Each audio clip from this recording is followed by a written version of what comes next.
ఇక ఈయన ముఖ్యమంత్రి ఉన్నాడు రేవంత్ రెడ్డి, మాటలకు ఎక్కువ చేతలకు తక్కువ. ఆయన దగ్గర 3 శాఖలు ఉన్నాయి, విద్యాశాఖ, హోంశాఖ, మున్సిపల్ శాఖ. మూడిట్లో కూడా అట్టర్ ఫెయిలే.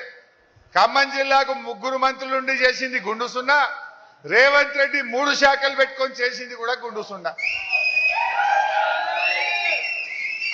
ఇవాళ విద్యాశాఖ మంత్రిగా ప్రైవేట్ స్కూళ్లలో ఫీజుల నియంత్రణ చేయడంలో రేవంత్ రెడ్డి ఫెయిల్ అయిపోయింది. మున్సిపల్ మంత్రిగా పారిశుద్ధ్య నిర్వహణలో దోమల బెడద నుంచి ప్రజల్ని కాపాడడంలో రేవంత్ రెడ్డి ఫెయిల్ అయిపోయింది. హోంశాఖ మంత్రిగా శాంతి భద్రతలు కాపాడడంలో, ఆడపిల్లల మీద అత్యాచారాలు జరగకుండా నిరోధించడంలో రేవంత్ రెడ్డి హోంమంత్రిగా కూడా ఫెయిల్ అయిపోయింది. కానీ ఒక్క దాంట్లో పాస్ అయింది.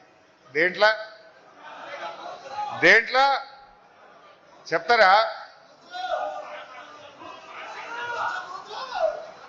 బూతులా?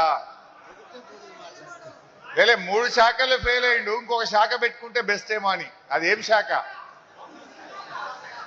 ఏమంటారే? ఢిల్లీకి సంచులు మోసే శాఖ. అందులో మాత్రం పాస్ అయ్యిండు, కుర్చీ మాత్రం బాగా కాపాడుకుంటుండు. ఢిల్లీకి సంచులు మోసుడు, కుర్చీ కాపాడుకుంటు, గన్ల మాత్రం సక్సెస్ అయింది.